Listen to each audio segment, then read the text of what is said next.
Last time out in the British Rally Championship, we had some close competition on the Irish lanes of West Cork.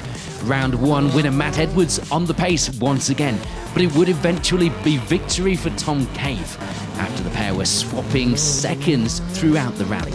Problems for Josh Moffat saw him unable to take victory and having to settle for third place on what could have been his strongest round yet. Championship leader Matt Edwards then leads the Cruiserweight this weekend with Tom Cave just behind on the road. Current WRC2 contender Rhys Yates returns to the UK series this weekend. 6 stages lie in wait for the crews in the infamous Kielder Forest. A mix of fast and technical, but all with one thing in common: ditches. What a fight we had in store today.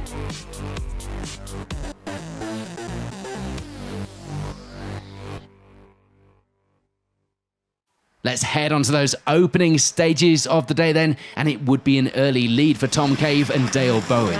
They have a good run through the fast stages to open up a 15-second margin. They were suffering a little bit with the windscreen steaming up, but thankfully it wasn't affecting progress. 100. Tab, 6 left minus, sharp don't. And flat left in. Winners at round 1 and of course reigning champion Matt Edwards with Patrick Walsh alongside was not happy with the setup on this morning's stages. A little more rain than they'd expected and the car a little too stiff for them to feel 100% confident, and you need that 100% on these stages. Second place then for now, and they had some work to do in the next loop of stages.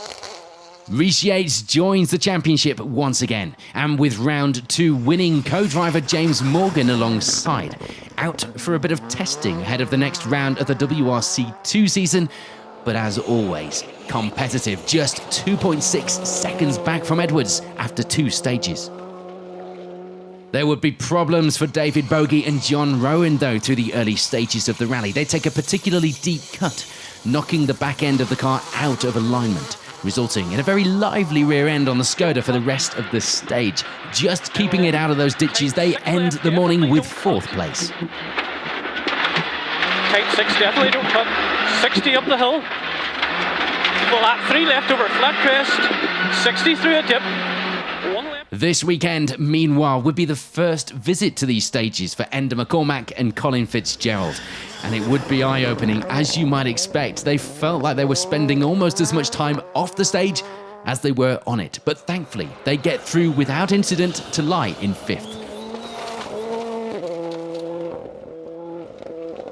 There would, though, be bad luck in store for Alex Laffey and Stuart Loudon early into the rally. They pick up a puncture in the opening stage of the day, choosing to pull over to avoid any further damage. Frustratingly, the pair drop to the bottom of our leaderboard, and the rest of the day would just be about seat time and perhaps, if they could manage it, a bit of damage limitation. So we are 2 stages down, already plenty of drama, 4 to go, and the lead out front was a good one, but as we know, Kielder can and has claimed the very best.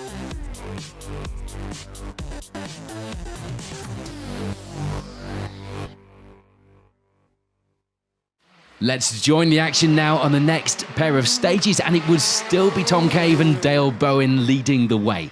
20 seconds the advantage now, everything going well, nothing untoward to report. But stage 3 would provide the pair with a bit of a surprise as they start to catch second place Matt Edwards on the road, who was of course running ahead of them. The Fiesta shedding bits of bodywork and tyres, limping through the stage. 2 punctures by the end of the stage, putting them down in 4th position and heading back to service with a very second-hand looking car. 50.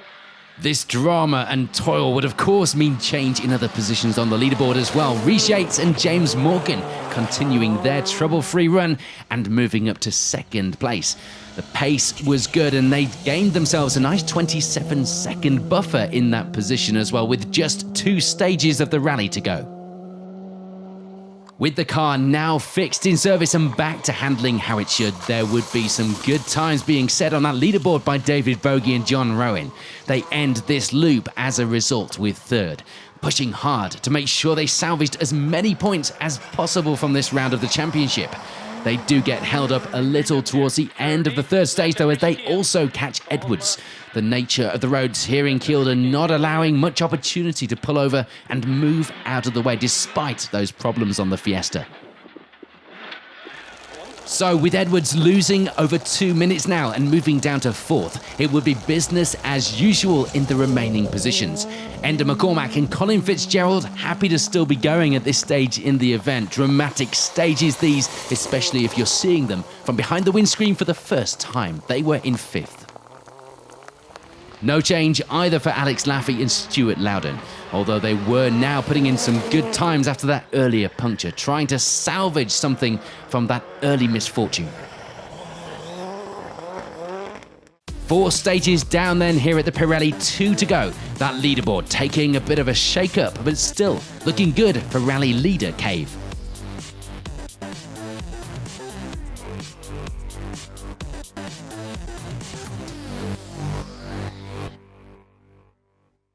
On we go then to take a look at the final stages and a look at those final results. And for Enda McCormack and Colin Fitzgerald, they will be 5th place this weekend. Some good points though, and the pair managing to keep things out of the ditches to get to the finish, which is always important.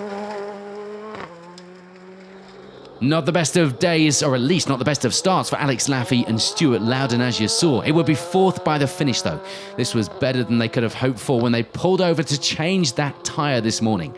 And after their non-finish at the previous round in Ireland, it was some valuable points towards that championship campaign. Don't forget last year's runners-up. Despite a heroic effort to get that car back to service, we would unfortunately lose Matt Edwards and Patrick Walsh from the leaderboard. Their earlier double puncture and only 1 spare carried in the car mean that they have to travel to service on an open rim. A contravention of the rules, meaning that the pair would be excluded from the results. An unfortunate way to end the rally, but they'd be back to fighting again at the next round. The problems, though, hadn't stopped for David Bogie and John Rowan. A puncture in the penultimate stage of the day would cause them even more time lost, as well as this moment at a chicane near to the end of the stage, just struggling to get the car stopped and turned in on time. Caught from the outside, too, by a spectator at the junction. Thankfully, they do manage to keep themselves in that final podium position, getting some good points on the board to keep them in the championship fight going into the next round. Over a flat crest, don't cut, and it tightens to long 6 right, then don't cut. Into tight 6 left. That popular return to the championship had gone well for Rhys Yates and James Morgan. Their first time back on the gravel this season after their WRC2 campaign, showing that their pace was good here in the British Rally Championship. They still had what it took to fight at the very sharp end. And of course, repeating the 2nd place that they'd taken on this event in last year's series. But for this weekend, it would be smiles all round in the Hyundai for Tom Cave and Dale Bowen. Victory number 2 for Cave in 2019, Dale's first overall win. The drive this weekend couldn't be described as easy by any stretch of the imagination, but the 17-second advantage at the end of the rally must have felt like a bit of a comfortable margin after the close battles on the opening 2 rounds of the series. Yeah! Get in there!